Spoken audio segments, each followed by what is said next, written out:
Hello everybody. छोटे बड़े और बूढ़े सबको मेरा नमस्कारम। I welcome you all to my channel tutorials by Pallavi Sharma. I hope your days and nights are going equally good during this pandemic. You all are healthy. Well, I pray for your good health. For everybody of you, I pray for your good health. Well, in my previous video, I have discussed about some strange rituals that are practiced in India. And today's video is going to be a link up of the previous one.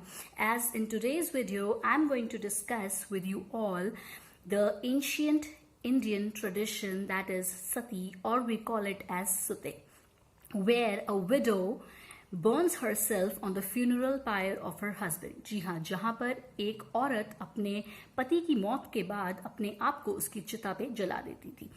Initially, this was a voluntary act which was considered as courageous and which shows the devotion of the wife towards her husband.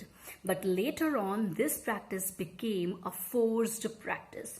Although this is not practiced nowadays in India as it is banned all over India, but still there is a dark history behind this heinous act which we think we all should know.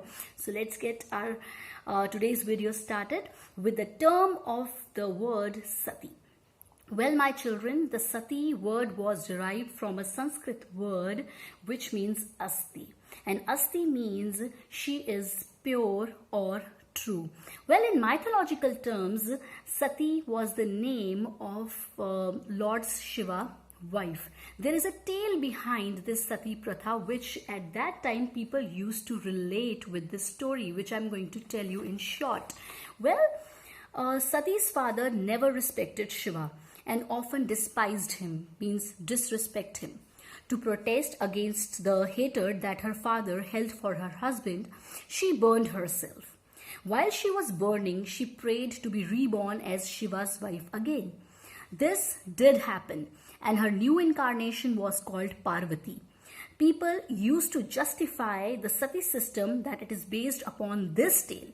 But dear children, here one point is to be noted, that when Sati burned herself, she wasn't a widow, and thus the sati practice is quite unrelated to this tale.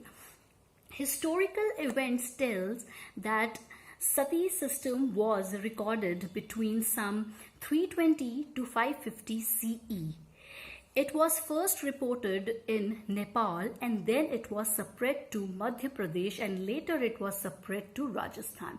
However, the records also shows this, that sati system was not only practiced in India, but in some countries which are outside India, the sati system was practiced, namely Russia, Fiji and Vietnam.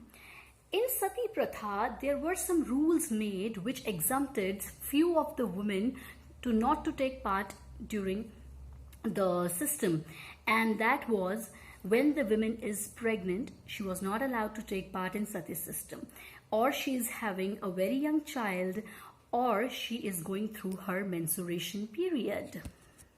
Sati was frequently practiced in Rajasthan, and more specifically by the women of royal families. A sati stone was created which was a memorial of all the wives of the kings who died this way. Before giving up their lives, the queens left their handprints, as you can see in the picture, the handprints on the wall, to be remembered as devotional, courageous and loving wives. According to some historical events, between 15th to 18th century, various attempts have been made to abolish the sati system from Indian tradition.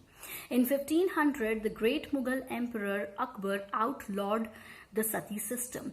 And even in 1663, Aurangzeb also tried his level best to abolish this or to ban this system completely from Indian society.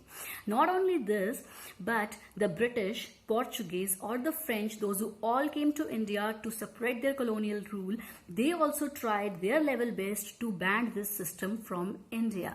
Even Sir Charles Napier, he ordered that he is going to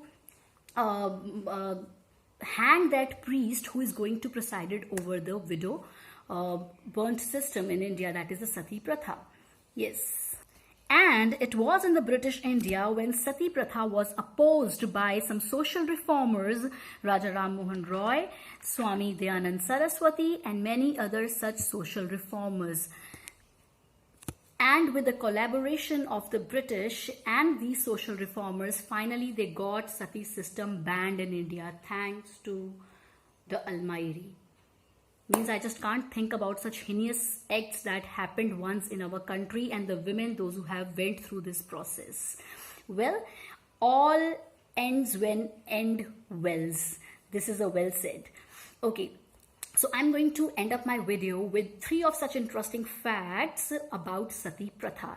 Number 1, when Chhatrapati Shivaji was died in the year 1680, one of his wives committed the Sati Pratha. Sad.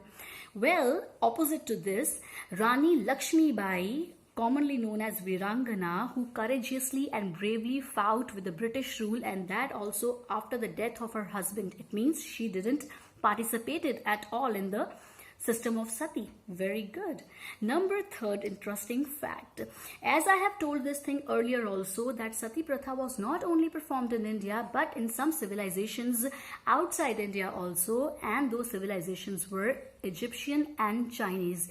Yes, my dear children, in Egypt and China, when the king died, along with his dead body, they used to bury their number of wives along with him. So this was a short video about Sati Pratha. If you found this video interesting, then I don't need to tell you what you have to do, because the generation is smart enough to understand that what they have to actually do after watching the video. Yes, you have to go through that process of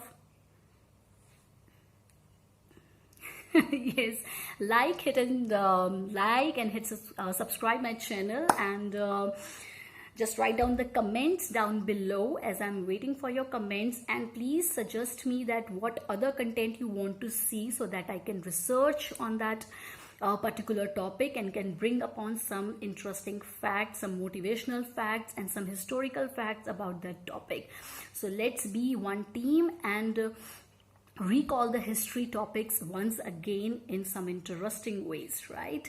So I'm going to tell you bye-bye, and before going, I'm going to promise you one thing, that I'm going to bring up some more topics, some more interesting topics for you all. Till then, please wait for my next video, and bye-bye. Take care of yourself and your family, because all that matters is the happiness of our family. Take care of yourself. Bye-bye. See you soon.